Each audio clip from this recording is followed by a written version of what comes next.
Hi, this is Shannon again with No Shelf Control. I am back to talk to you tonight about the books that I plan to read in January 2023. So, as you know, January is already off to a roaring start. So I have already started a few of these books and actually had planned to talk to you about 8 books, but forgot a little something. So I'm actually going to be talking about 9 books this evening. So I think we should go ahead and get started. The first book that I want to talk about is The Last Chairlift by Irving. Is one of my favorite authors. I loved The Cider House Rules and would consider A Prayer for Owen Meany one of my favorite books of all time. I recently read that again with my son, and it definitely stood the test of time. So this book, The Last Chairlift, was published in October 22. And it's almost 900 pages long. All of the John Irving books are long. It was published by Simon & Schuster and is about a young man and his relationship with his mother so far. I've started and I'm about 100 pages in, so we'll see where it goes. It reminds me so far a little bit of Owen Meany, but hopefully it has its own storyline and will be different, but still enough John Irving to make me happy. So we'll see. The next book after that is The Charmed List by Julie Abe. I think most people probably think that her last name is Abe, but I speak a little Japanese and there are Japanese characters and Japanese setting in the book. So I'm going with Abe, and maybe if I'm incorrect, she'll send me an email just to tell me that I was wrong. But that book is about 300 pages. It's about a magical young woman who has a relationship with the boy who lives across the street. It's a romance novel. It definitely has some tropes in it. I don't know what you call the trope where they hate each other at first and come to fall in love, but I'm sure there's a name for that, and that's what I'm seeing happen so far. Not that far into the book, but that's my suspicion so far. It's about 300 pages, published by Wednesday Books, and it came out in July of 2022. So I've got to start on that one, and we'll see how it goes. Romance isn't usually my thing, but I've read a few lately on recommendations from friends, and they've been really good fits. So we'll see what happens. The next book I want to talk about is The Book Lover by Marianne McFadden. This is an interesting story. So I got this book through a Goodreads giveaway, and it came to me with a note from the author that says, "I hope you love this book as much as I do." And it's signed. The book itself is also signed. It is published by Three Women Press, which I actually think is self-publishing by the author. I could be wrong, but there's a bit of an anthem at the beginning of this book about self-publishing and what it takes and what it means to be a self-published author in the world. And so I strongly suspect that Marianne McFadden has published this book herself. But the cover was intriguing to me. I loved the note and the fact that the book was signed.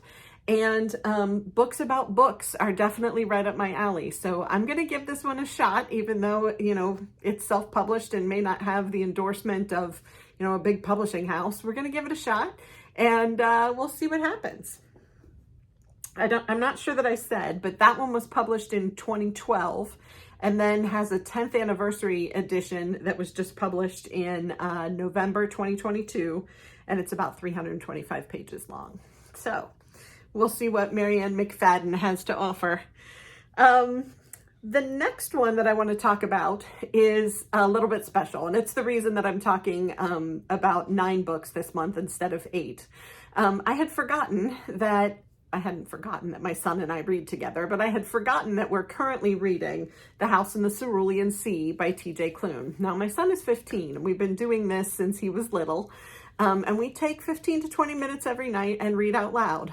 Usually I'm the one doing the reading, but sometimes he'll read to me. And we have enjoyed all kinds of books from the time he was little and we were reading Piggy and Elephant and Piggy by Mo Willems, all the way up to having just read Owen Meany sometime last year. So we read the gamut.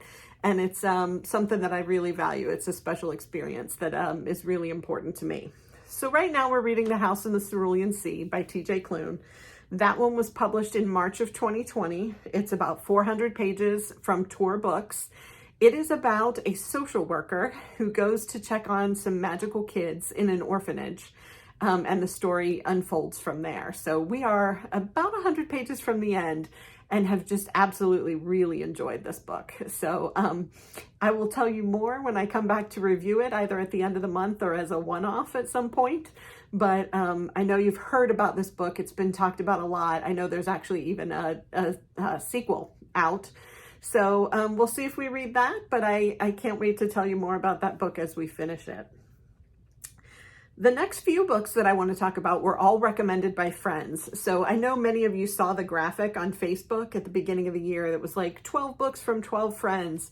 Well, I ended up with 14 recommendations and got greedy. So I changed my graphic to 24 books from 24 friends and ended up with 23. So I thought that was exciting. So these next few are the ones that were recommended to me by my friends, or some of them at least. So the first one is Spells for Forgetting by Adrienne Young. This was recommended to me by my friend Heather Snedeker-Morshek, and I totally trust Heather's judgment. I know nothing about this book. The cover looks really cool. It's 350 pages. It was published in September of 2022 by Delacorte Press. So I am taking this one on faith on Heather's recommendation, and we'll let you know how it goes.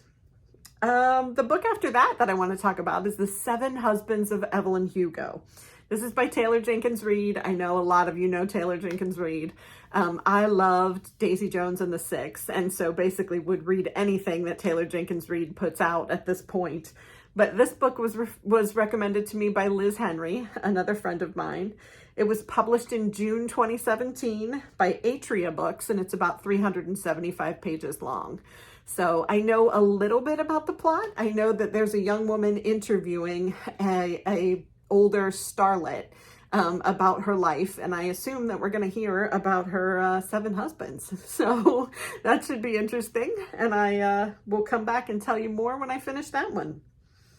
This next one is really interesting. Even the title gets me. So this one's called Smoke Gets in Your Eyes, and the subtitle is And Other Lessons from the Crematory. This was recommended by my friend Susie. It's written by Caitlin Doughty. I believe it's Doughty. It's Doughty. Published in 2014 by W.W. Norton, and it's about 250 pages. I have no idea what this book is about except for what it says. Smoke Gets in Your Eyes and Other Lessons from the Crematory.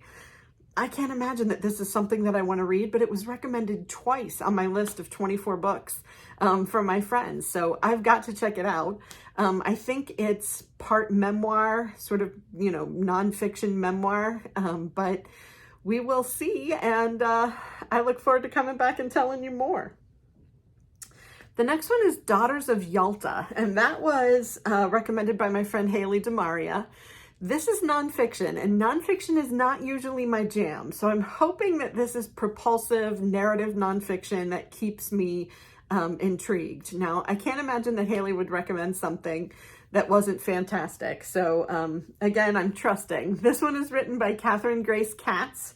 It was published in 2020 by Mariner Books, and it's about 350 pages. The subtitle in the book is The Churchills, the Roosevelts, and Harrimans, A Story of Love and War. So I think there could definitely be something interesting there. I can't wait to see why Haley recommended it to me and to tell you more about it. The last book that I'm going to try to tackle in January 2023 is The Lincoln Highway.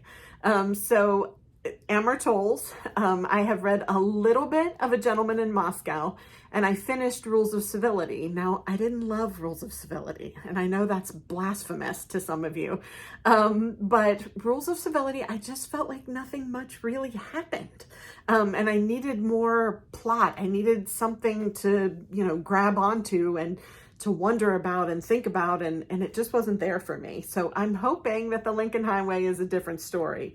It was recommended to me by my friend Jane Benner. It was published in October 2021.